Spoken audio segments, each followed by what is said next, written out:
Selama 1 tahun nggak pernah digaji. Nggak pernah digaji? Nggak pernah digaji. Dikasih makan? Makan sendiri seadanya itu. Ada berapa orang Indonesia yang terjebak di sana? Oh banyak itu. Tidak terhitung, itu banyak, itu ratusan. Ini kan legal, tapi kenapa nggak laporan? Laporannya kemana? Indonesia? Karena nggak ngerti lah waktu itu. Laporannya kemana kan? Itu juga kan di tengah hutan. Si Batara Karang ngikutin terus ya. Ngikutin kemana pun saya pergi, sampai ke rumah juga. Sampai di rumah juga begitu saya datang, anak saya ketakutan lihat saya.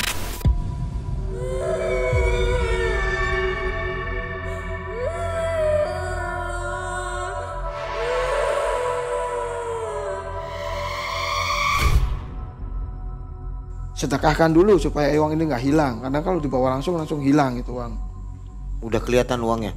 Udah kelihatan, dibuka tasnya. Entah saya itu kena hipnotis apa, emang nyata itu. Sekitar berapa nilainya? Kata dia miliaran lah, kata dia. Namanya uang bertumpuk itu. 100 ribuan? 100 ribuan itu. Entah uang palsu atau apa, entah dia ngerjain saya kan itu. Ada itu, tapi syaratnya ini jangan dulu, jangan dibawa dulu. Loh kenapa, kata saya? Ini kan udah berbentuk uang, kata saya. Udah langsung ditutup ya Pak. Saya tinggal tek. Nanti mau saya bawa ke Kuningan dulu, mau saya sodorkan ke anak yatim. Hutang yang menumpuk membuat ia harus menjadi seorang TKI. Awalnya berjalan lancar, namun tak disangka agen TKI itu melanggar perjanjian. Dia malah ditempatkan di sebuah perkebunan terpencil tanpa diberi upah sepeser pun. Jalan kabur pun ditempuh karena adanya tawaran untuk melakukan ritual pesugihan Batara Karang. Ritual berhasil, uang muncul di depan mata. Tapi apa daya, sungguh ironis nasib yang dialami Mas Haris.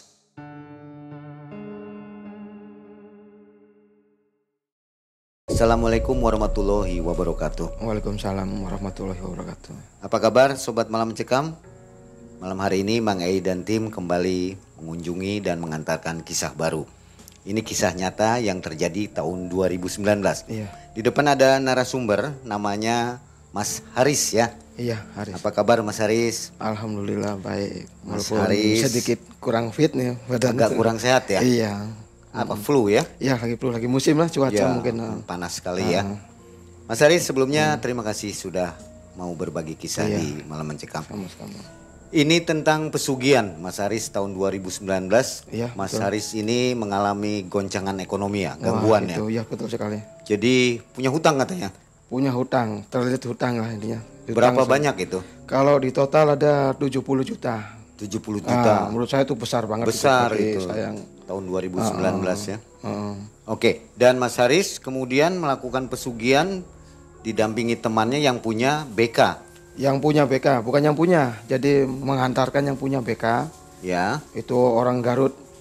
Ya, diantarkan oleh orang Garut yang memiliki BK. Jadi pesugihannya harus memakai sarana Batara Karang tadi. Iya, Batara Karang itu. Oke, baik. Nah, Sobat Malam Mencekam, jadi ini kisahnya menarik sekali, jadi mirip dengan kehidupan zaman sekarang lah ya. Orang terlibat hutang, ambil jalan pintas. Sekali lagi, ambil hikmahnya dan jangan diikuti. Seperti itu mungkin ya, Mas Haris ya. Mas Haris, kesibukan hari-harinya apa nih sekarang? Kesibukannya, kalau saya semua sih, saya ini semua dari pemotretan, kayak servis AC, Pemotretan maksudnya pemotretan, fotografer iya, fotografer. di wedding, Videografer, iya semua. videografer juga. Iya. Wow, ternyata hebat juga nih. Masih berjalan? Ya sekarang masih, alhamdulillah masih. Oke. Nah, Sobat, saya ucapkan banyak terima kasih sudah mengantar kita ke 1 juta subscriber. Terima kasih supportnya dan semoga Allah membalas kebaikan Sobat semua. Saatnya kita mendengarkan kisah Mas Haris dan jangan skip videonya. Malam Mencekam, semakin malam semakin mencekam. Mas Haris. Halo Sobat Malam Mencekam, merayakan 1 juta subscriber, tim Malam Mencekam bakal berbagi merchandise 50 t-shirt Malam Mencekam dan grand prize 1 buah handphone. Caranya, tulis komen di kolom komentar video ini. Tulis kalimat ucapan selamat untuk Malam Mencekam. Sekreatif mungkin dan dilarang menjiplak kalimat orang lain. Lalu tuliskan akun Instagram dan nama kalian di ujung kalimat. 5 pemenang akan diundi secara acak menggunakan comment picker dan diumumkan di video selanjutnya. So, segera ikutan event ini yang berlangsung mulai dari tanggal 4 sampai dengan 22 Oktober 2023.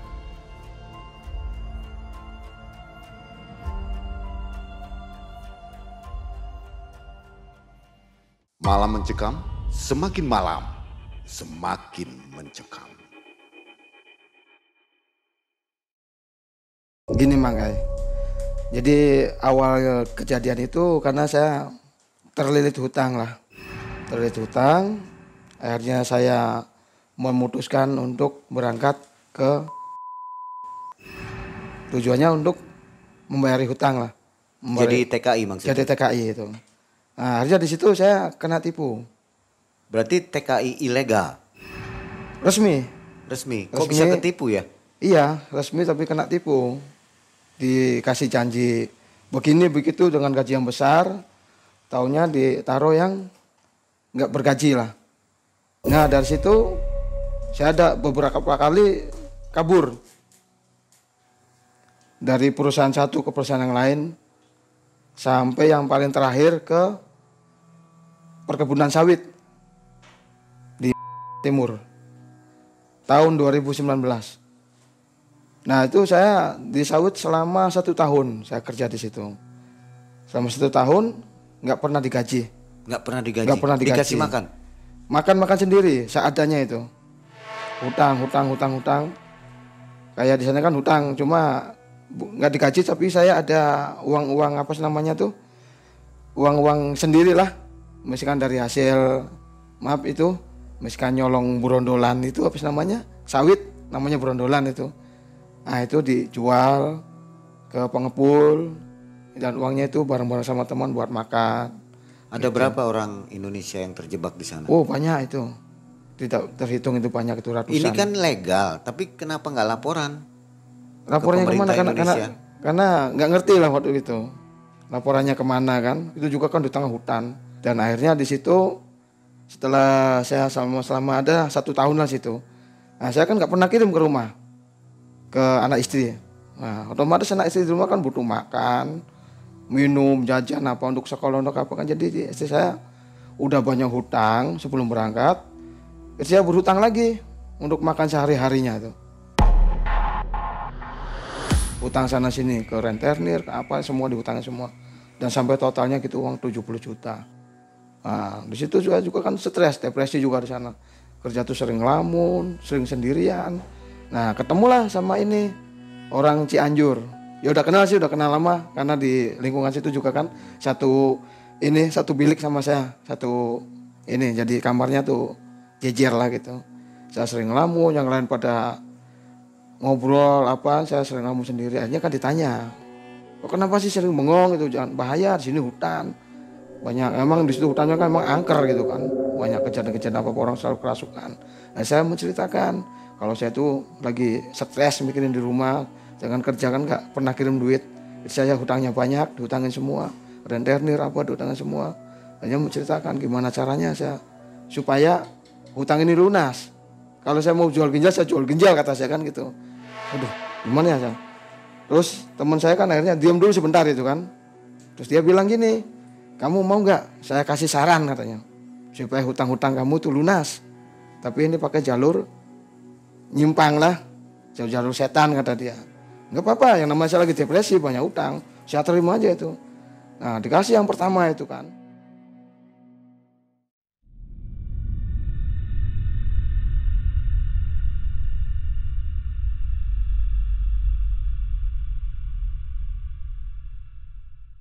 Nah dikasih, katanya nanti malam jam 12 malam ya, kamu saya kasih tahu caranya dan kasih rapalannya itu. Nah saya dikasih malam loh rapalannya.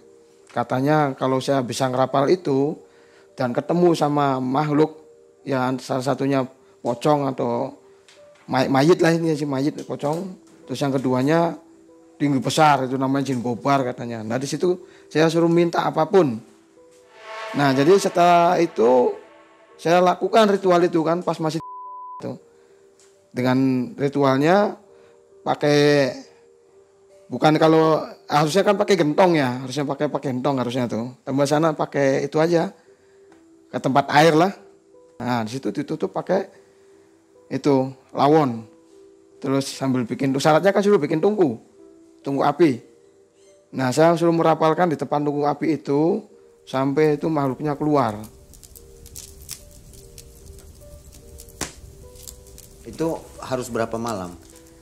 Cukup satu malam. Cukup 1 malam. Satu malam kan, saya ritual kan, saya baca itu bacaannya kan. Di dalam ruangan atau di dalam hutan? Itu dalam hutan, yang tempat sepi. Sendiri ya? Sendiri, tapi dibantu sih sama teman saya tuh waktu bikin tungku apanya kan dinyalakan dulu, dibikin bara api, terus dimatikan. Nah saya duduk di situ bersila sambil merapalkan itu. Akhirnya pas yang hari pertama tuh, yang pocong keluar kalau nggak salah jam 2 jam 3-an. Tuh keluar, saya kan duduk kan seperti ini kan, sambil merapalkan, saking kusunya tiba-tiba datang sini, pocong, mayit lah begitu. Karena itu kan rapalannya kan, saya sebut aja, misalkan ya dada, ya mayit, ya sujah, ya gobar. Nah itu saya rapalkan itu terus, akhirnya itu keluar, buk.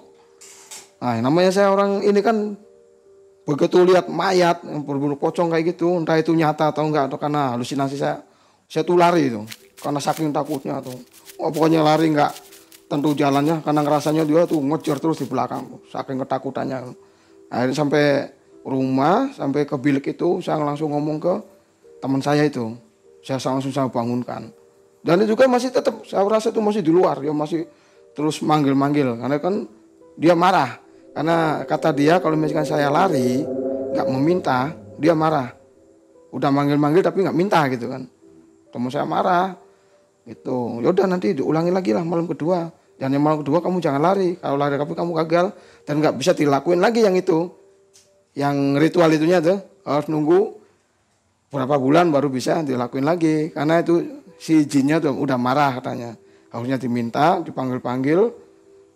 Karena saya lari, nggak bakal mau datang. Akhirnya malam kedua itu saya ngelakuin lagi, dibantu lagi sama teman saya bikin tungku lagi apa, saya rapalkan. Nah, malam kedua itu lebih cepat, sekitar jam 12 nggak sampai jam 12 lah, itu datang tinggi besar pas saya rapalkan, tinggi besar kan itu dengan suara yang sangat khas lah, gondrong tinggi besar. Kalau ininya maaf ya, ininya tuh panjang. Itu sampai hampir nyentuh muka saya gitu kan.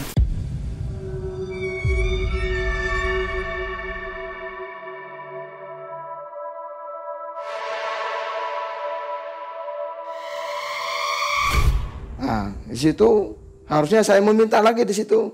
Cuma karena keburu dianya marah-marah, karena, kenapa kamu panggil-panggil saya? Kamu berani panggil saya? Kamu mau cari mampus sama saya? Seperti itulah bahasanya. Tapi banyak sih yang dikatakan kan. Harus apa sih namanya tuh, cut dulu. Aduh.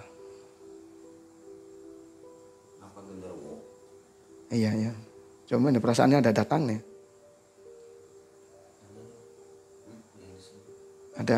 Ada datang nih ya. Kenapa Mas Aris? Perasaan ada yang datang ini. Makanya ada benda sementara. Jadi setiap diceritakan iya setiap cerita hadir ya, kayak nggak terima gitu. Nih, karena tadi tiba-tiba langsung pong kepala tuh kalau dia datang. Oh seperti pusing, pusing dipukul gitu. Pusing terus kadang-kadang tuh dia kalau nggak ini langsung datang di depan saya tuh. Sampai sekarang juga gitu. Kalau misalkan cerita sama siapapun tuh selalu marah. Jadi katanya sekalian saya udah kebeli sama saya gitu melalui ritual itu. Kalau jauh itu. Boleh saya lanjut ya. Nah, setelah itu kan di situ saya lari lagi. Lari nggak tentu arah lagi kan kemana-mana kan. Kalau saking takutnya laporan lagi ke teman saya gitu. Kalau saya ketakutan lah, udahlah pokoknya saya nyerah gitu. Nah, saya takut mati karena kan ngancamnya mau dimampusin apa sama jin itunya tuh. Harusnya saya jangan takut kata dia. Kata teman saya tuh, bilang aja kamu minta kekayaan atau minta uang yang banyak. Itu nanti dikasih, kalau memang dia marah emang kayak gitu. Orang suka marah-marah gitu. Nah kata teman saya, nah terus gimana nih saya mau ke sana aja. Udah nggak bisa katanya. Kalau kamu gagal 2 kali gitu nggak bisa. Jadi kamu harus ngelakuin yang lain katanya. Terus teman saya menyarankan kalau kamu mau, ayo kita pulang ketemu orang Garut punya BK katanya. Apa tuh BK? Saya kan belum paham waktu itu. BK itu Batara Karang. Apa itu Batara Karang? Katanya kalau kita itu melakukan itu ritual Batara Karang, apapun yang kita minta bakal terkabul katanya. Dari pertama kesaktian, kedua pesugihan. Nah, itu katanya yang itu aja kata saya kan. Supaya saya hutang-hutangnya lunas.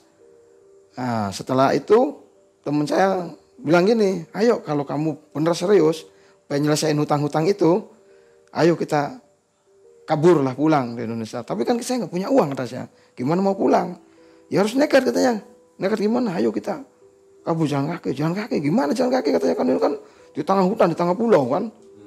Pokoknya tengah pulau itu kita harus nyebrang, udah ada 2 kali naik kapal dari penyeberangan itu kan.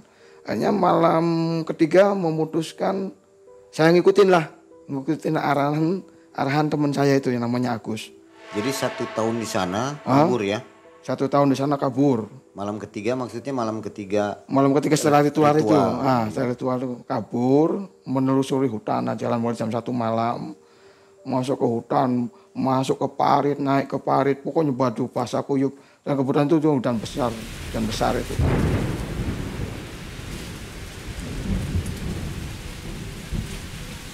Nah di situ juga waktu di hutan saya nggak mulus itu. Mau masuk hutan tuh kita muter-muter dulu. Belum masuk hutan tuh muter-muter. Mau jalan masuk ke semak-semak ke hutan, mau nerobos tuh nggak ketemu-temu. Akhirnya saking kecapeannya saya sama teman saya tidur di pinggir kali. Udahlah kita tunggu pagi. Ini kayaknya bahaya nih kalau kita lanjutkan malam-malam masuk ke hutan. Karena ini juga udah pertanda katanya.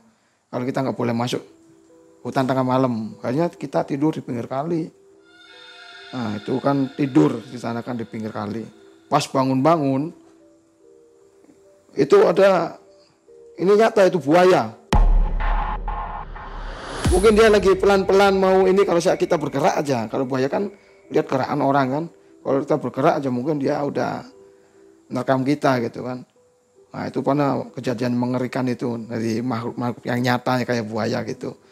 Akhirnya di situ kita memutuskan untuk berjalan lagi.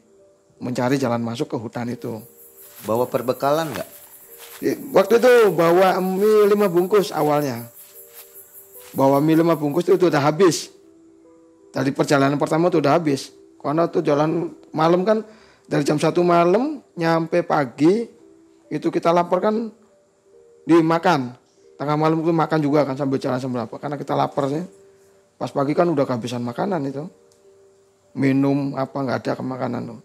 Mau minum aja kan kita minum pakai air parit, air kotor, air bekas kubangan babi itu, bekas kaki babi yang namanya masih hutan belantara kan, masih bener-bener itulah nggak bisa ceritain pokoknya bener-bener mengerikan menurut saya itu untuk pengalaman yang itu. Akhirnya kita masuk, setelah itu kita masuk ke hutan kan, nah kita masuk ke hutan tuh selama 3 hari 3 malam nggak keluar. Kita jalan tuh muter-muternya di situ aja. Nah, karena saya ngelanggar pantangan. Karena kata teman saya yang itu kan, kalau kita masuk hutan ngelihat sesuatu, entah apa sih binatang apapun atau burung ataupun jangan ngomong. Nah di situ saya melihat burung. Burungnya tuh besar, cantik lah pokoknya yang belum saya pernah lihat. Dia muter-muter di atas. Warnanya kayak mirip burung cendrawasih gitu, ekornya panjang, cantik pokoknya itu. Belum pernah saya lihat seumur hidup saya. Dia terbang muter-muter sambil bunyi. Wah gitu. Bunyi, dan saya bilang kan, wah itu burung aku cantik. Nah namanya insting saya kalau di rumah lihat, di kampung kalau lihat burung kan selalu pengen ditangkap kan gitu kan. Wah gimana yuk kita tangkap aja yuk, kita ini. Nah di situ saya kena marah sama teman saya. Katanya kan nggak boleh ngomong, nggak boleh bilang bagus atau apa. Nah kejadian itu benar aja itu. 3 hari 3 malam saya muter-muter di hutan, muter ke sini lagi, ketemunya satu pohon besar itu lagi. Kata teman saya ke sana, kata saya ayo muter gitu kan, di situ lagi. Sampai di situ kita tuh lemes, saking nggak makan, minum juga kan dari bekas-bekas air yang kotor gitu kan. Alhamdulillahnya kan nggak apa-apa gitu sampai sekarang ini. Terus selama 3 hari kata teman saya, wah ini ada yang nggak beres katanya. Nah, ada yang nggak beres, akhirnya teman saya dia ritual, entah memohon apa, terus kita jalan lagi, kata teman saya, yuk kita lanjutkan lah jalan. Saya lanjutkan jalan tuh sambil badan lemas, kaki penuh dengan duri, bekas duri itu, duri-duri sawit apa kan. Total udah berapa hari itu? Itu saya hitung 3 hari 3 malam. 3 hari 3 malam, belum tidur ya? Belum tidur, boro-boro bisa tidur karena takut juga kan tidur di hutan. Gas terus ya? Gas jalan terus, paling duduk aja sebentar, istirahat aja sebentar. Terus berapa menit kita jalan lagi. Nah sampai kita keluar hutan itu, hutan, kita kan seneng kan, seneng keluar. Nah itu belum selesai itu pas keluar hutan itu. Kita harus ada rintangan yang harus nyebrang kali yang sangat besar itu. Dengan air yang begitu membludak, waktu itu kan lagi musim hujan. Nah itu kita nekat. Pakai apa? Rakit? Langsung berenang, kita copot semua baju, inilah bajunya tuh, biar kita nggak terlalu berat, bajunya dicopot, kita benar-benar telanjang bulat itu. Karena nggak ada orang jadi ya nggak usah ini ya nggak malu, karena kita ngasih berdua bener telanjang bulat itu.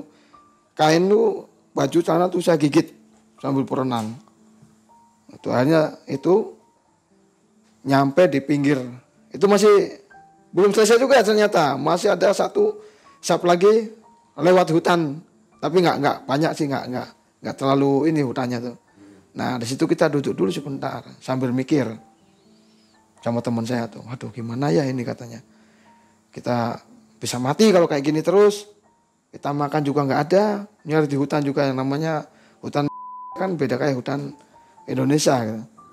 Cari makan buah-buahan itu susah. Nah, kita terpaksa jalan pelan-pelan, ketemulah ada jalan, kayak jalan bukan jalan raya sih, kayak jalan-jalan perkampungan gitu kan. Nah di situ kita jalan, itu jalan juga udah sempoyongan lah, udah lemes, udah kotor semua, kaki udah penuh dengan darah, jalan pincang karena kena duri sawit apa gitu. Kita jalan pelan-pelan pinggir jalan, itu juga kalau ada mobil kita sembunyi lagi, takut itu polisi, karena kita ketemu polisi pasti tangkap, dikira TKI ilegal. Jalan terus menjelang waktu itu menjelang mau maghrib. Menjelang mau maghrib kita pinggir jalan, ada mobil. Jos. Tadinya udah jalan dulu mobil tuh. Jalan. Jalan berhenti si mobil itu. Kata teman saya, waduh ini siapa nih, polisi bukan katanya. Waduh ya saya takut polisi. Akhirnya saya masuk lagi ke semak-semak. Di ilalang itu kan ada ilalang, kita sembunyi. Mobil kan tahu kelihatan dari lampu itunya tuh. Diklakson, tit gitu. Enggak keluar gitu tuh, saking takutnya kan gitu. Enggak apa-apa, keluar aja bang, keluar. Saya orang Indon, saya tahu kalian orang Indon, orang Kaburan. Akhirnya kita keluar. Suruh masuk itu ke mobil awalnya kan. Suruh masuk, ngobrol dulu. Di mobil diajak, masuk mobil diajak langsung ke rumah dia. Kita di situ ngobrol banyak. Kenapa bisa kabur? Kenapa berani gitu kan, nggak bawa uang, nanti keluar itunya gimana kan, keluar dari pulau itu kan, karena nekat itu. Jadi saya ceritakan karena saya saking hutang juga di situ saya ceritakan itu, tapi nggak digubris, karena dia kan nggak mau tahu gitu kan. Nah itu ditawarin lagi waktu itu suruh kerja di sawit, tapi saya nggak mau, saya minta pulang, hanya dibantu lah. Situ kan saya dikasih makan apa situ lah. Sama dijamu lah, bener-bener sama orang dijamu. Masih daerah situ, daerah namanya. Hanya kita pagi-pagi diantarkan ke pelabuhan, naik kapal feri. Ngasih bekal deh? Ngasih uang buat naik bis katanya. Naik bis, itu udah nyebrang ke, ini lah paginya udah nyebrang.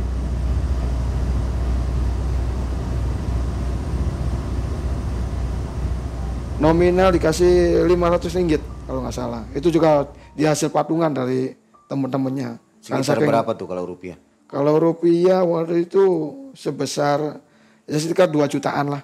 Oh banyak juga ya. Iya, kalau di rupiah kan 2 jutaan itu. Karena tergantung tukaran sih. Misalkan tukarannya kurang bagus ya paling 1, berapa gitu kan, nggak banyak.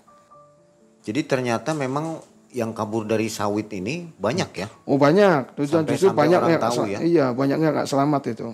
Mati. Ya bisa dibilang kalau mati sih nggak tahu ya, tapi dengar-dengar saja sampai digebukin, dipaksa suruh kerja di sawit lagi, akhirnya tanpa kabar gitu kemana. Masih terjadi sampai sekarang?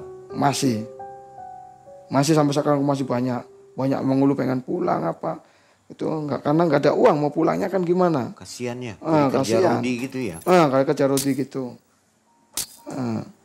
Terus saya kan udah diseberangin pakai peri kan, Bang Peri nyampe di daerah yang namanya. Nah kita diarahkan suruh ke terminal, saya naik bis di situ kan. Nah saya belum langsung pulang itu ya, naik bis saya diarahkan ke daerah, ketemu sama orang Indonesia lagi, diajak kerja di cucian mobil. Nah di situ saya kerja hampir 3 bulan di cucian mobil. Nah emang udah direncanakan sih sama teman saya tuh, ayolah kalau gitu kita kerja aja dulu, karena kita kayak gini terus kita nyampe rumah bisa mati nih, nggak makan nggak minum.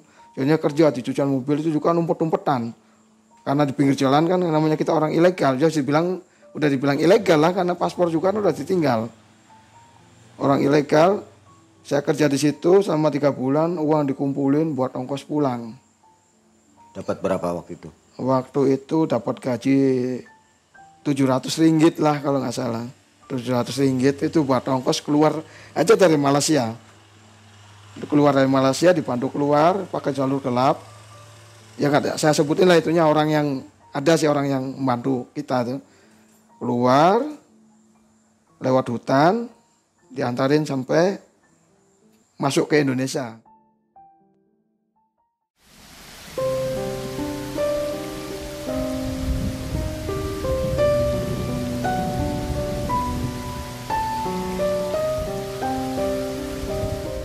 Nah, menyampai Indonesia, kita sama teman saya kebingungan lagi. Karena dari hasil kerja kita punya masing-masing ada uang recehan, kalau nggak salah saya punya 30 ringgit, teman saya 50 ringgit. Nah, kita tukarkan itu kan. Tukarkan cuma dapatnya berapa ratus. Bukan berapa ratus, yang 50 ringgit kan waktu itu kan kalau dibulatkan misalkan dibikin ininya kan paling 150. Ditambah lagi yang 30 ringgit paling 100 ribu. Palingnya 200 lebihan gitu kan. Ini gimana kita kalau gini nyebrang dari Kalimantan ke Jawanya kan.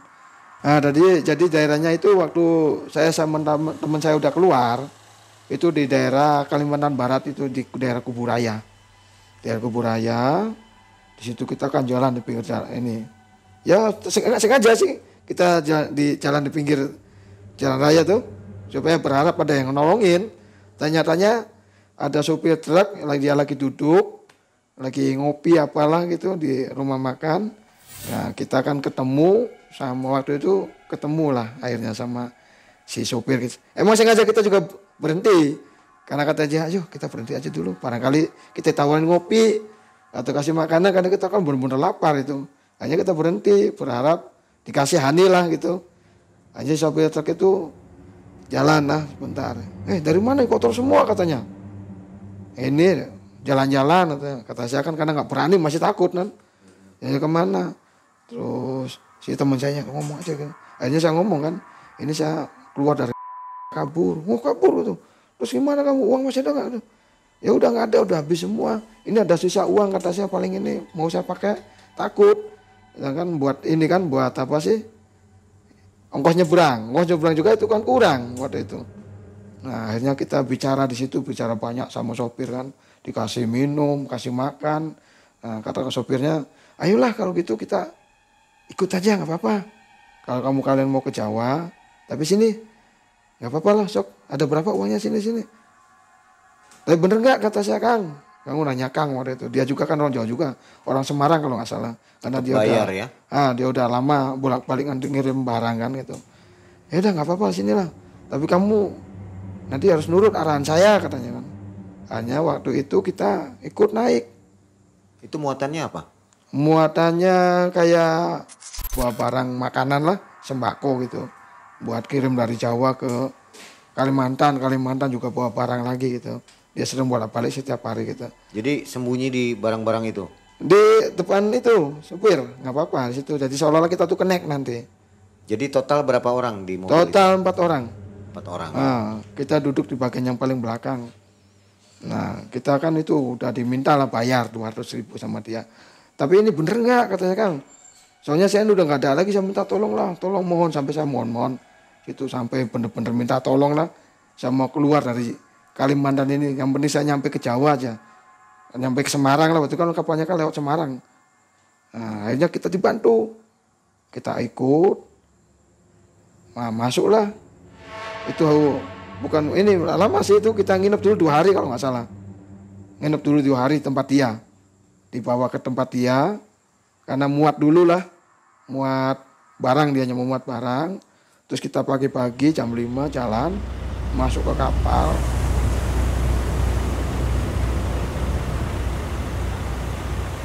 Nyampe lah kita di Semarang. Berapa lama perjalanan kapal laut? 2 malam 1 hari. 2 malam 1 hari dari Kalimantan ke Semarang. Udah dapat makanannya? Makanan gratis itu, diajak sama sopir. Suruh ngikut sopir, katanya bilang aja connect. Makan tuh bebas lah, kenyang. Nah, sudah sampai di Pulau Jawa, menghubungi siapa? Sampai Pulau Jawa saya belum menghubungi siapa-siapa tuh. Nggak ada inisiatif minjam teleponnya supir? Telepon ada saya bawa, cuma kartunya kan ada. nggak ada. Iya. Hanya kita waktu nyampe Semarang kan, kita masih itu kebingungan karena uang juga kan habis. Nah, kita minta tolong sama orang Semarang lah. Orang Semarang kita minta tolong, minta nelpon itu. HP saya nyalakan, ngambil nomornya istri. Saya telepon, kayak ngasih tahu saya udah di Semarang, tapi kehabisan uang. Di rumah istri suruh saya pinjam uang buat ongkos saya dari Semarang ke Cirebon. Istri marah-marah keluarga waktu dimintain uang? Enggak marah-marah, karena istri saya ini senang saya udah nyampe. Karena saya juga udah menceritakan ke istri, kalau saya mau dapat uang banyak, menjanjikan istri itu mau dapat uang banyak, itu bisa buat bayar hutang, bisa buat bikin rumah, bisa buat beli mobil juga bisa. Karena udah saya kasih hayal seperti itu. Itu waktu kapan Mas nyeritain itu? Nyeritain waktu masih di Semarang. Oh, sudah di Semarang? Sudah Semarang. Waktu minta dikirim uang itu? Ah. Dikasihlah asa itu, harapan itu? Harapan, kata saya ini ada yang mau nolong saya, kata saya. Itu. Akhirnya itu kita dikirim uang 100.000 ke ATM. 100.000 ditransfer. Teman yang lain? Enggak, dia nggak punya ATM, nggak punya nomor telepon soalnya dia. Jadi gimana pulangnya? Ya bareng itu sama saya itu. Cukup Karena uang segitu ya? Hah? Uang segitu cukup? Nah, entah, nanti itu uang segitu tuh nggak bisa diambil ceritanya. Karena ATM-nya keblokir. Wah, di situ kita kan lemes lagi di situ. Waduh, ini gimana? Uangnya bisa diambil. Saya telepon ke istri saya, ini nggak bisa diambil uang karena keblokir. Saya kan, waduh gimana? Caranya gimana? Nah, nyari cara lagi. Udah kamu jual aja HP, kata teman saya tuh. Ya akhirnya saya jual HP itu. HP saya jual, itu asal lakunya aja waktu itu laku 100.000. Nah 100.000. Nah itu kan tetap kurang, ongkos berdua 100.000. Kita duduk di pinggir jalan, di halte, di bis lah, nunggu bis yang jurusan ke Cirebon. Nah ada mobil bis, itu emang singkat tuh waktu di Semarang tuh. Perjalanannya itu nggak lama. Bis datang, suruh naik sama koneknya, konekturnya. Mau kemana, mau ke Cirebon. Cuma ini saya ada uang 100.000. Gimana nih, tolonglah. Yang penting saya nggak apa-apa naik di bawah, duduknya di bawah atau paling belakang. Akhirnya udah diam. Nah, ayo masuk. Diminta sama itu koneknya tuh. Nanti kamu di belakang ya, pokoknya udah diam. Jangan ngomong-ngomong gitu. Ya ketolong. Kita jalan kan. Harusnya 100 lebih lah satu orang. 100 lebih. Mintanya satu orang 150 waktu itu. Jadi 300 berdua. Oh, 300 berdua. Masa ngasih 100 karena minta tolong. Dan lihat mungkin saya juga udah kayak gembel.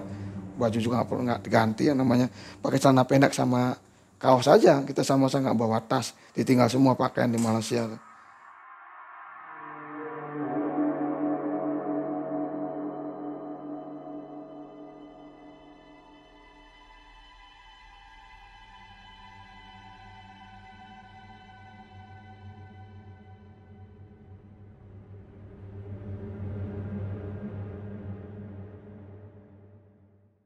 Sampailah kita di Terminal Harjamukti. Nah, di situ kita kan kebingungan lagi. Kebingungannya kan karena udah nggak ada ongkos. Gimana caranya kita harus jalan kaki lagi kan? Ya terpaksa kita jalan kaki lagi sampai ke area kebun pelok yang naik lagi ke atas ke kayak ya hutan lah, bukan daerah hutan sana pelosok gitu.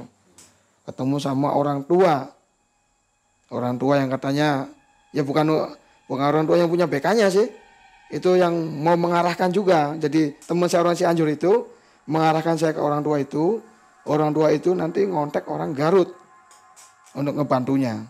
Jadi nggak mampir ke rumah dulu ya? Enggak, saya nggak berani mampir ke rumah. Langsung sikat ke Pulang dari situ saya langsung jalan ritual itu. Sebenarnya si Agus ini siapa ya? Kok dia tahu semua? Nah tempat itu ritual? si Agus itu ngakunya ke saya dia suka ngebantu orang yang kesusahan kayak gitu dengan cara-cara ritual seperti itu. Nah kita lanjut sampai kebun pelok lagi nih. Kebun pelok kan ketemu sama orang yang kenal sama itu, yang kenal sama orang Garut yang punya BK-nya, punya Betara Karang, pesugihan Betara Karang. Nah sebelum saya ketemu sama orang Garut, saya sebenarnya udah ditakut-takutin lah kalau kamu tuh nanti bahaya lah, nanti resikonya nyawa, anak istri kamu juga nanti kena, saudara-saudara kamu. Tapi waktu itu kan saya gubris karena saya lagi depresi, karena mikir hutang banyak apa. Karena menurut saya hutang yang segitu kan besar bagi saya. Nah, ya udahlah nggak apa-apa, urusan belakangan kata saya kan gitu. Nah itu yaudah istirahat saja dulu katanya. Nanti saya mau ngubungin orang Garut suruh ke sini. Tapi kamu harus siap. Ini persyaratan ritualnya harus siap semua lah. Kata dia berat persyaratannya. Harus bisa ngejalanin itu semua. Ya udah nggak apa-apa saya jalanin katanya. Nah itu saya suruh nginep dulu. Nginep di situ lah, dikasih minum, ngasih makan, mandi. Nah kita ketemuan janjian sama orang Garut di daerah Gunung Jati. Karena ngakunya dia sambil ziarah ke sana, sambil nyari sesuatu yang dia cari lah kata si orang tua ininya. Jadi suruh besok pagi-pagi kamu harus ke sana. Cuma ini sayanya sama teman saya karena malu mungkin lah. Walaupun itu saya masih punya malu, nggak minta uang. Karena sejujurnya orang tua juga itu orang kesusahan. Kita kasih makan juga sama garam. Nasi sama garam aja itu, emang benar-benar orang kesusahan. Jadi mau minta uang juga kan nggak ada niat ya. Akhirnya pagi-pagi kita memutuskan jalan kaki. Dari daerah situ, Kebun Pelok sampai ke Gunung Jati. Perjalanan dari pagi sampai jam 12 siang, jam 12-an. Karena jalannya kita pelan, minum dari masjid ya. Kita mampir masjid, tempat air wudhu tuh. Kita cuci muka sambil minum itu. Berhenti sebentar, berjalan lagi. Karena kita kan turun dari kebun atas kan paling jauh-jauhnya, saking jauhnya itu. Terus jalan, nyampe lah kita di Gunung Jati. Nyampe di Gunung Jati, kita masih nunggu orang Garut. Karena kan waktu itu kata orang Garutnya dikasih itu arahannya janjinya ketemu di Masjid Agung. Pokoknya saya suruh, karena kita kan nggak bawa HP, Kata orang tua itunya kan ngebel juga kan pakai nomor HP itu orang tua itu. Kita nunggu situ malam, karena kita udah diarahkan kalau kita jangan kemana-mana, duduk aja di depan masjid itu, Masjid Agung. Di situ juga kita duduk tuh dapat makan gratis, ada yang ngasih. Karena situ kan ada orang-orang musafir kan pasti dikasih makan. Ada dikasih kopi, ngasih rokok walaupun sebatang 2 batang. Kita sambil nunggu. Nah orang Garutnya datang tuh, dia juga masih bingung nyari-nyari yang mana gitu kan. Dia masih kebingungan gitu. Nyari yang mana. Hanya saya liatin aja orang tuh. Apa itu orangnya katanya. Namanya kan Pak Indra. Kita iseng-iseng nanya karena dia juga kayak orang lagi nyari orang lah gitu. Saya tanya, nyari siapa mas kata saya. Ini lagi nyari orang kata Mang Kamal lah, nanti disamarkan aja namanya itu Mang Kamal. Mang Kamal katanya ini ada yang mau ketemu saya 2 orang, namanya namanya saya nih Haris sama Agus. Dari saya Haris, kata saya kan. Loh ya tahu, kita di situ salaman. Ya udah nanti kita duduk dulu. Nanti kita ngobrol lagi. Nah, ayo kita sholat dulu. Loh, dalam hati saya mau ngajakin seperti itu kok sholat gitu kan. Itu kata dia, walaupun ini ya sholat tuh harus katanya. Nah situ saya masih belum ini ya, masih curiganya tuh ini apa ini nipu apa enggak gitu kan. Yang namanya rojol-rojol kayak gitu kan jauh yang namanya dari hal-hal seperti itu menurut saya. Itu menurut ininya saya ya, pemikiran saya. Nah itu kita lama kan duduk situ ngobrol-ngobrol banyak, ngobrol tentang resiko yang terjadi. Katanya dia, kamu memang benar-benar udah nekat. Kalau kamu benar-benar nekat, kamu tahu resikonya. Saya tanya sekali lagi katanya, karena ini menyangkut nyawa. Karena yang namanya BK berdarah karang, kalau udah kamu beli, udah menghisap darah kamu, itu seumur hidup akan ikut kamu. Apapun yang kamu lakuin, itu akan ini sama si berdarah karang itu. Jadi nggak bebas hidupnya lah. Itu sampai bisa ngebunuh orang juga kamu katanya kalau lagi marah. Karena kalau di berdarah karang itu bukan sekedar kekayaan katanya, itu kesaktian juga. Itu nggak bisa terkalahkan sama siapapun. Apa yang kita sebutkan, kalau itu udah kebeli, itu mereka minta uang, itu udah datang uang. Si pengakuan orang Garutnya itu. Nah, terus kata orang Garutnya kan gini, Sok, kalau kamu siap, kapan mulainya? Ya secepatnya kata saya kan gitu. Kalau saya kan mau ngebu-ngebunya kan. Nah, terus kata dia, kamu sanggup, bener sanggup? Nih saya tanya sekali lagi kata dia. Ya sanggup, saya sanggup kata saya. Nah, terus oke. Ritual yang pertama kamu harus nyanggupin, kamu mau diambil darahnya. Persyaratan pertama. Itu ada sih. Diliatin di bawah itu BK-nya. Berbentuk jenglot gitu. Ada taringnya apa. Ya memang serem sih. Dibungkus pakai lawon itu.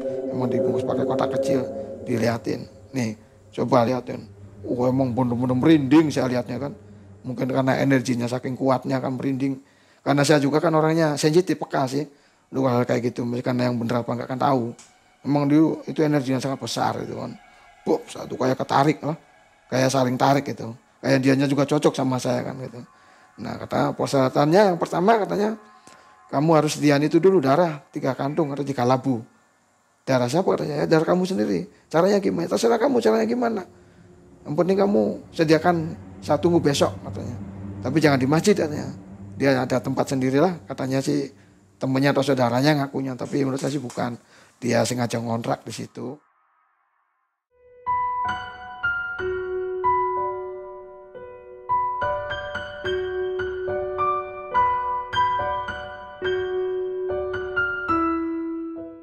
Jadi itu saya sediainlah itu darah. Kebetulan kita kan punya temen yang di. Nah saya minta dibantu itu, nanti saya kasih uang. Orang itu saya janjikan, nggak apa-apa nanti saya kasih berapa juta aja katanya. Sok, tapi ini nunggu 1 minggu kata saya. Bener nggak? Ya sok buat apa kamu? Ya adalah. Pokoknya saya untuk kepentingan saya sendiri. Hanya dibantu, tapi bukan di ininya. Dia ketemu saya di suatu tempat untuk ambil darah saya tuh. Saya diambillah 3 kantung, 3 labu. Langsung saya antarkan ke orang Garutnya, orang namanya Pak Indranya itu. Nah, si darah itu dimasukkan ke kayak mangkuk-mangkuk yang dari Kuningan kayak gitu. Berdarah karangnya di depan, masih dalam kotak. Itunya ditumpahin semua darah yang samping, ditetesin satu ke tubuhnya, tutup lagi sama lawon. Udah, nanti kamu besok kesini lagi. Nanti lihat apa yang terjadi. Kalau misalkan darah ini habis, berarti kamu berhasil.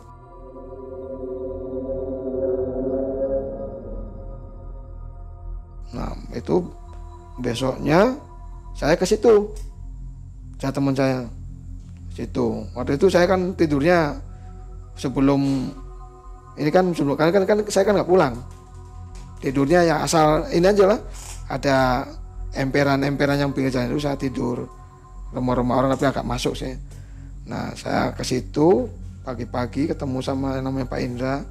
Pas zuhur jam 1-an diliatin itu si darah. Emang habis itu. Entah itu dibuang atau gimana nggak ngerti kan. Itu habis darah tuh. Duh kok saya habis ini. Ya ini karena ini diminum sama dia katanya. Cuma ini katanya masih ada satu persyaratan lagi katanya. Darah 1 kantung lagi. Kalau itu uangnya mau keluar, darah 1 kantung lagi. Katanya ini minta 3 kantung, minta 3 labu kok masih satu persyaratan lagi. Nanti saya mati kata saya. Uangnya nggak dapat, diminta darah lagi kata saya gitu. Ya itu kalau mau katanya. Nah, saya turutin juga itu. Saya kasih lagi turutin. Nah, kasih, nanti kamu besok sini lagi. Nanti kamu lihat hasilnya katanya. Nah, itu saya kasih darahnya. Besok lah saya langsung ke situ, dilihatin darah udah habis. Nah, nanti kamu tunggu ya.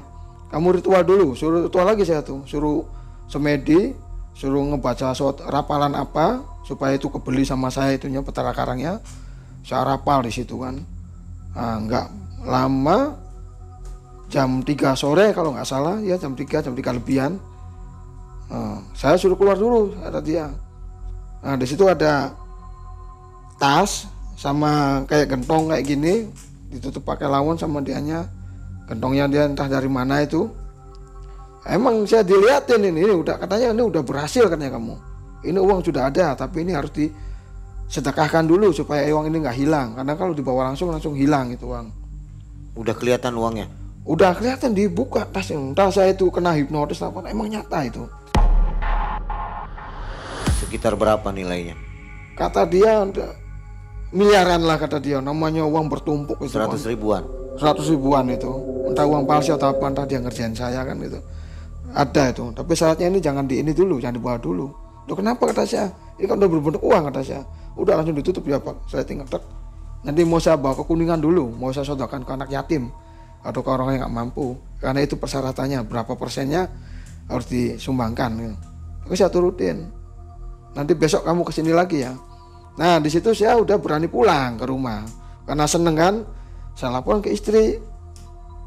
Nah waktu proses itu kan nggak punya uang. Dapat dari mana uang? Jalan kaki pulang. Jalan kaki kaki dari Kunjati ke rumah tuh.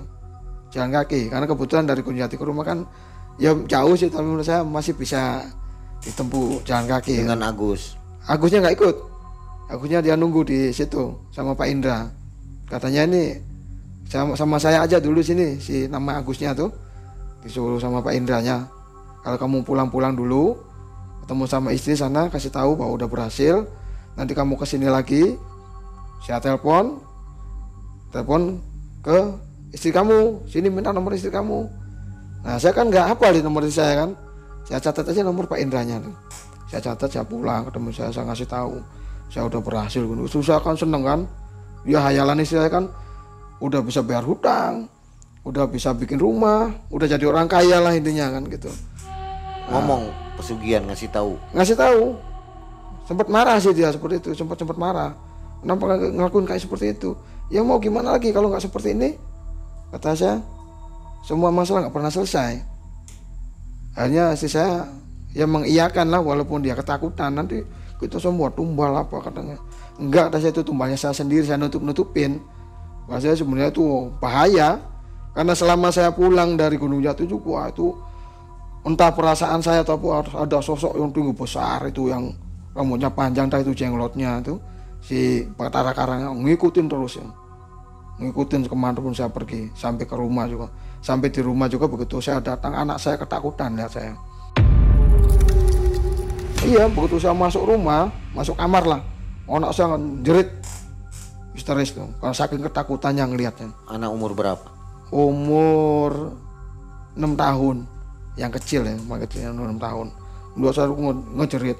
Tapi saya udah paham lah, ini pasti ini gara-gara saya nih ngejerit.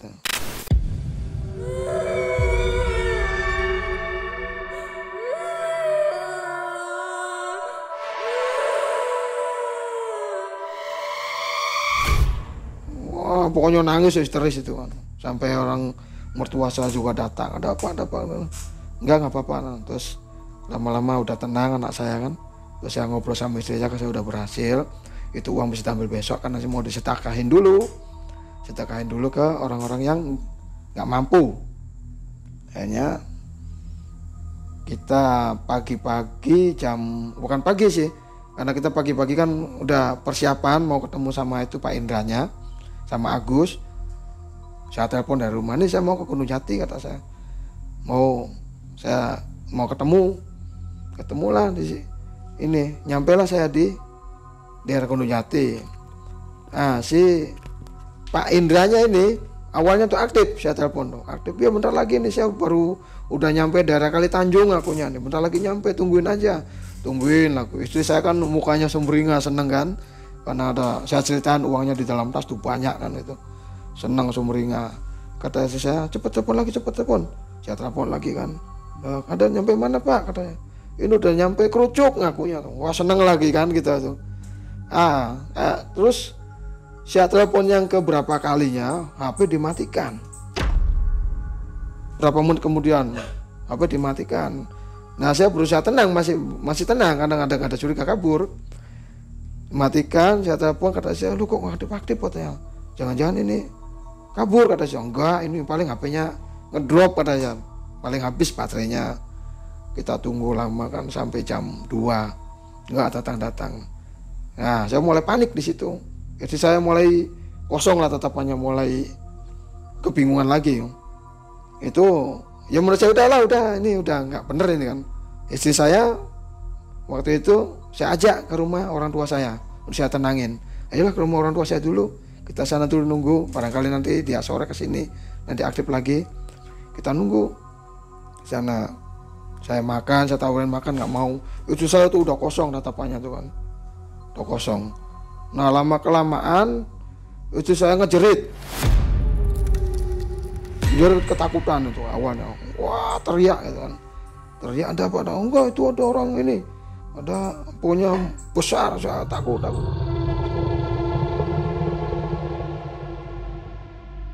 Saya coba saya tenangin lagi, terus udah pergi lagi. Saya kosong lagi tatapannya itu kan. Udah saya teriak lagi situ.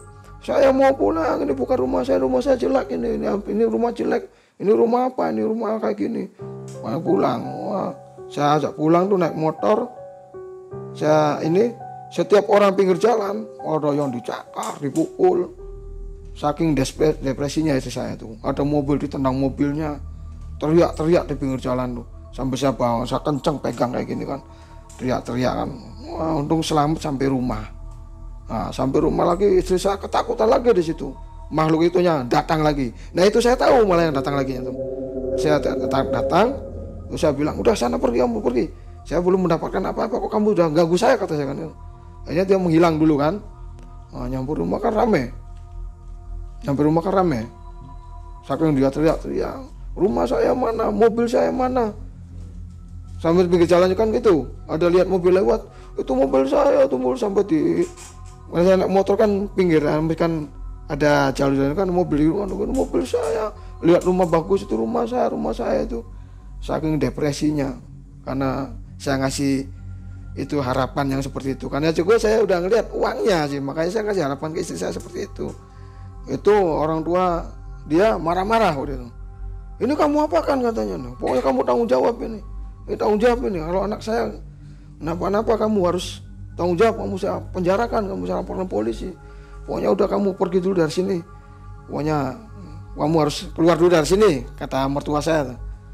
Saya keluar dulu kan. Keluar. Situ saya depresi juga tuh, saya kayak orang gila. Gimana caranya kan gitu supaya ini sampai terbesit lagi pengen jual ginjal lagi.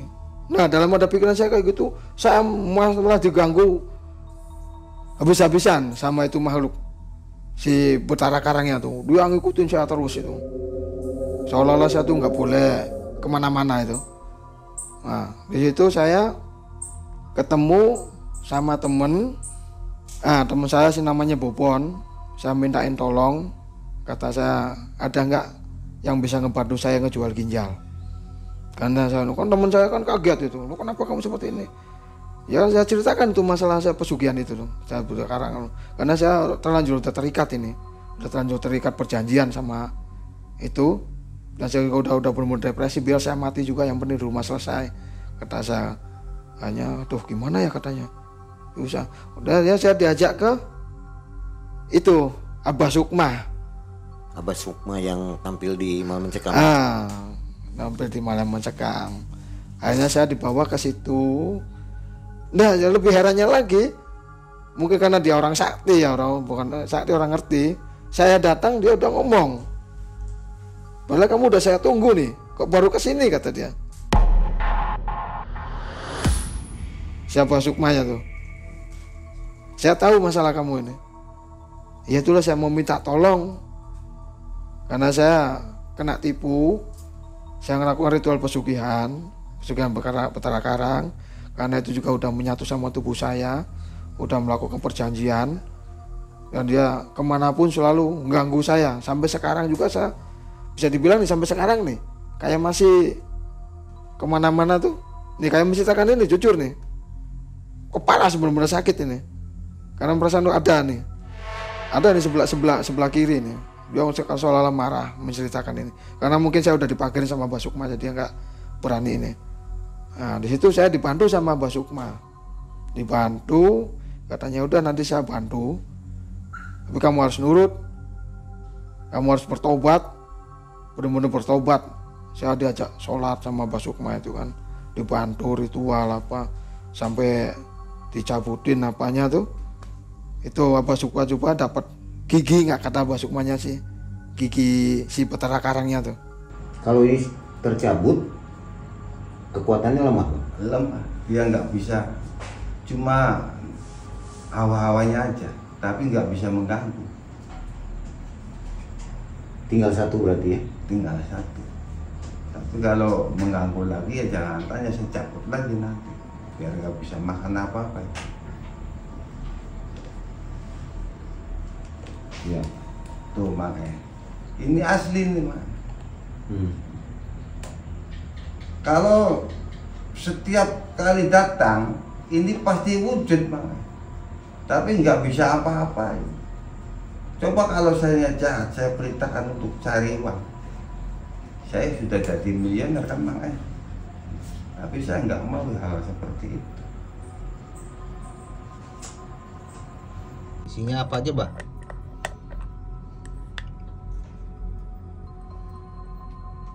Betara Karang. Yang taring itu, Mbak ya? Yang taring ini. Ini kan giginya. Dan ini mukanya tuh. Oke. Kalau yang satu lagi tuh dari yang istrinya katanya, Mbak? Naga bumi. Ini batu. Ini kalau bisa ada, maksudnya orang yang bisa lihat kelihatan, Mbak, di sini. Iya, ini naga bumi. Yang katanya apa? Ular itu, naga itu. Ular naga bumi. Oke. Tahan, Mbak.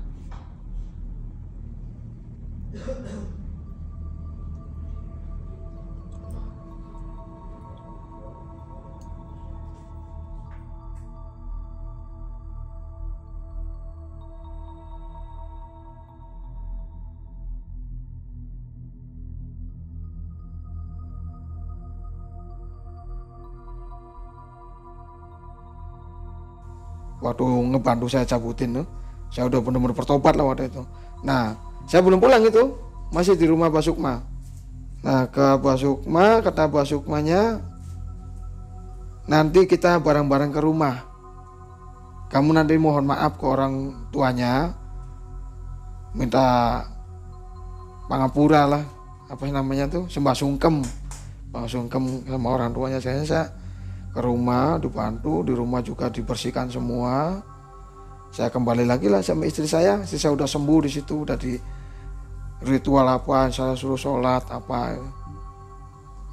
Diputus, intinya diputus sama Mbak Sukma itu saya. Jadi minta ampun ke orang tua. Minta ampun, sholat taubat saya di situ. Alhamdulillah, buatnya sampai sekarang juga udah inilah. Walaupun ada saat-saat tertentu kayak sekarang juga saya ngomongin dia seolah-olah datang, nggak terima. Tapi itu belum putus berarti ya? Karena dia ngerasain udah menyatu dengan tubuh saya. Karena Dia darah juga saya udah dimakan. bosan sendiri. Nanti lama-lama dia pergi sendiri. Karena kamu juga kan nggak makan uangnya. Jadi Abah Sukmanya mengarahkan si PK-nya itu suruh ngejar orang itu yang ngebawa kabur uang. Karena sekarang juga sampai belum ada kabar itu yang bawa kabur uangnya. Nah, yang mau saya tanyakan, kenapa temannya Agus ini menggebu-gebu memakai tenaganya Mas Haris untuk melakukan itu? Bisa saja orang lainnya. Yang saya curiganya sih gini, dia memanfaatkan saya. Kenapa orang lain nggak ada yang mau? Orang lain yang ada yang mau. Jadi kayak memanfaatkan saya lagi kesempatan karena dia tahu itu bakal berhasil karena saya kan lagi bener-bener kalut. Kalau orang kalut melakukan seperti itu kan cepet dapatnya. Karena memang dia tahu ini berbahaya ya. Dia tahu berbahaya seperti itu. Kebetulan ada yang mau, jadi dia kejar ya. Dan ternyata dia jahat. Emang tujuannya seperti itu. Nah sebenarnya ini berhasil nggak sih? Itu bisa dibilang berhasil, tapi entah itu karena kena hipnotis atau apa. Emang nyata saya lihat itu ada uang. Itu. Kemungkinan uang ini asli ya, terwujud ya. Kemungkinan asli karena saya nyata saya lihat itu. Oke, di baik. dalam tasnya. Jadi dari kisah ini kita bisa ambil kesimpulan bahwa melakukan pesugihan itu sangatlah berbahaya. Setuju? Sangat berbahaya itu. Ada pesan untuk penonton? Pesan saya sih gini, pokoknya dalam keadaan apapun, sesulit apapun, jangan pernah punya pikiran sampai ke pesugihan atau jalur-jalur yang nggak benar. Tetap memohon sama yang di atas melalui sholat. Kalau kita benar-benar memohon sama yang di atas, insya Allah tuh kita sambil sholat ikhtiar pasti kita ditolong. Jadi Mas Haris nggak mau melakukan lagi? Udah kapok. Efeknya sampai sekarang. Teror terus. Teror terus. Kemanapun saya kayak cerita seperti ini juga datang lagi. Tapi ada bagusnya juga ya. Gara-gara ingin melakukan pesugihan, jadi bisa kabur dari. Itu ya. Keuntungan sayanya di situ. Saya bisa keluar dari ibaratnya dari. Ya, kalau saya nggak seperti itu, entah sampai ya, tahun berapa saya masih di sana. Nggak bisa pulang, iya. Oke, baik. Dan selamat lagi ya. Akhirnya selamat. Keuntungannya di situ. Walaupun saya akhirnya sampai rumah nggak dapat uang. Nah, mereka yang masuk ke tempat kebun sawit itu, perkebunan sawit itu, jadi mereka dimanfaatkan tenaganya, nggak dibayar. Kok bisa sampai seperti itu sih? Karena tertipu tadi. Iya, karena tertipu dengan dijanjiin gaji segini, gaji besar lah intinya, bukan segini, gaji besar, gaji 1.200, bukan 1.200 malah 2.000. Kalau Mas Haris masih ingat nama PT-nya? PT-nya masih ingat. Masih ingat. Coba dilaporkan. Nggak ada niat sih karena takut. Karena takut ya. Karena takut, karena nanti dampaknya kan yang namanya sana kan orang-orang ini semua. Orang-orang kuat lah. Orang-orang kuat, orang yang berduit semua. Ya. Gitu. Nah, pesan saja untuk mereka yang ingin jadi TKI di perkebunan sawit. Seperti apa? Ya pesannya nyari yang resmi lah. Nyarinya perusahaan yang resmi. Ini juga resmi tadinya asalnya. Asalnya resmi tapi kurang teliti sayanya. Yang namanya resmi kan kayak misalkan kita diambil paspor, kan kita harus dibikinkan permit. Di situ kita cuma diambil paspor, nggak dibikin permit. Permit tuh kartu izin. Ini. Iya, kalau kita tuh kerja di itu harus ada itu permit. Kalau nggak ada permit itu namanya ilegal tetap. Oke. Jadi pesannya jangan coba-coba ya. Jangan coba-coba. Perkebunan sawit apalagi. Jangan dibilang gaji besar, tapi dilihat dulu. Ini diteliti dulu. Tapi yang betul juga ada perusahaan yang benar ya. Banyak, betul banyak. Cuma kebetulan saya itu dapatnya seperti itu. Oke. Nah, sobat malam mencekam, dari kisah ini kita banyak dapat hikmah ya. Jadi ada 2 hikmah nih. Yang pertama, hati-hati menjadi TKI. Yang kedua, jangan pesugihan. Pernah coba-coba kalau ritual pesugihan. Apalagi pesugihan Batara Karang. Batara Karang itu sangat berbahaya. Semua pesugihan itu dilarang oleh agama. Iya, pokoknya kita dalam keadaan apapun tetap mohonnya yang mau di atas. Kita sholat lah. Sholat memohon, kita berdoa. Terima kasih Mas Haris. Iya. Kisah yang sangat bermanfaat dan sobat malam mencekam, tingkatkan keimanan dan ketakwaan kita kepada Allah Subhanahu wa taala agar kita terhindar dari masalah yang dialami seperti Mas Haris. Iya. Kita jumpa lagi di video selanjutnya. Terima kasih Mas Haris. Ya, sama-sama. Assalamualaikum warahmatullahi wabarakatuh. Waalaikumsalam warahmatullahi wabarakatuh.